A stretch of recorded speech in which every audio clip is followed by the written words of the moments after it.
What's up, guys? My name is Justin. Welcome back to the channel. Today we are back on Gran Turismo 4 for another car story. This time we are talking about the Peugeot 905.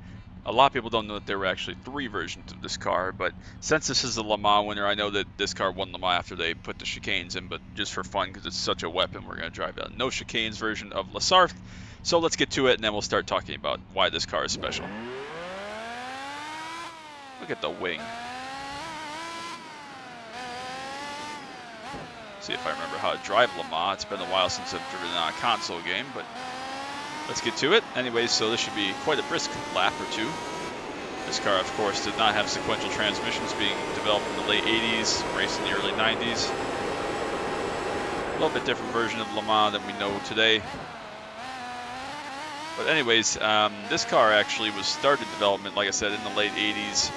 During the height of the Group C sports cars, and then eventually the first version of this car, which was absolutely hideous, raced in I think 1990, maybe 1991, but anyways 1990. And then the B version came out in either 91 or 92 and raced for about 2 years, and then won Le Mans, I believe, in 1992. Might have won multiple, I don't recall, but definitely in 92. Mark Blundell drove that car, probably similar people I'm not thinking of, but regardless, this car, as you can see here, very, very fast, very special. The most successful Peugeot race car before the 908 that came in like 2009, 2010, the diesel car. But this car was mega. They actually developed a second Evo version. This is the 901, or sorry, 905 Evo, whatever. Because again, the first one was hideous. This one kind of came, and I think this car is gorgeous. I mean, look at it. It's quite beautiful, striking. And they actually changed the nose profile on every single one of these versions. So the third one, the Evo 2, whatever it was called, had a totally different front end layout. It was equally pretty, a little bit more striking.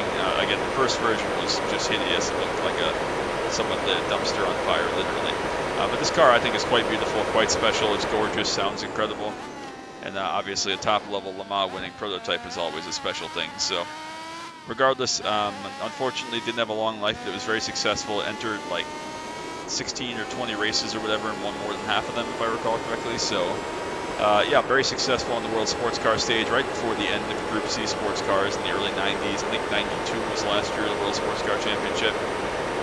And then whatever the sanctioning body was shut it down due to costs and lack of participation by big manufacturers, people pulling out, etc. And then 93, I think, was literally just Le Mans. I think that Group C sports cars ceased to exist, but they still let them race in the Le Mans 24 or whatever. I don't remember, again, exactly when this car won, if it won more than once, whatever. Someone can correct me down below.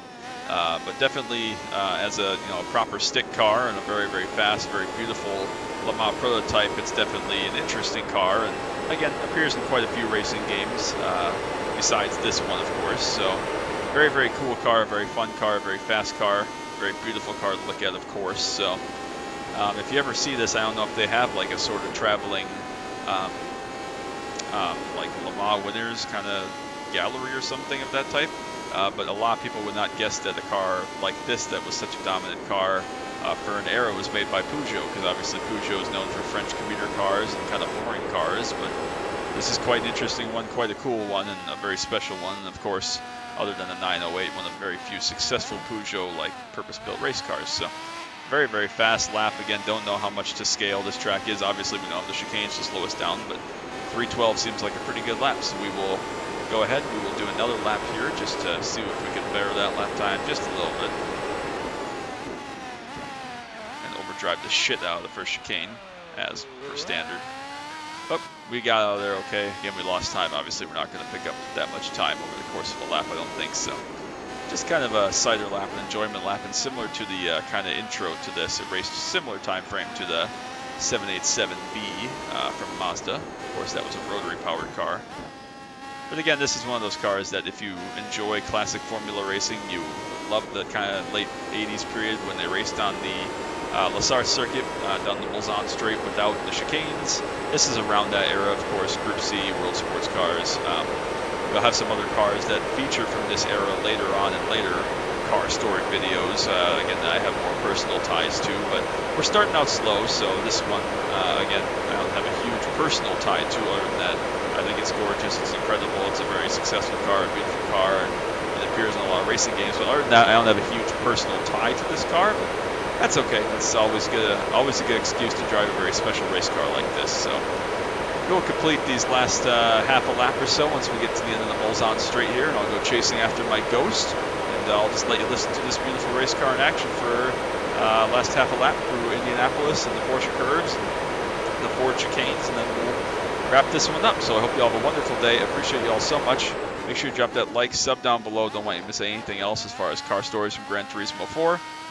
Any other content, iRacing content, Camaro content, track day content, other racing game content, anything else I may do. I appreciate you all so very much, and I'm so thankful to have all the love and support that I do on my channel. So I hope you enjoy it. I hope you're enjoying these videos, and check back next week for whatever next week's car story is going to be. So that's going to be it. I appreciate you all. Until next time, as always, bye.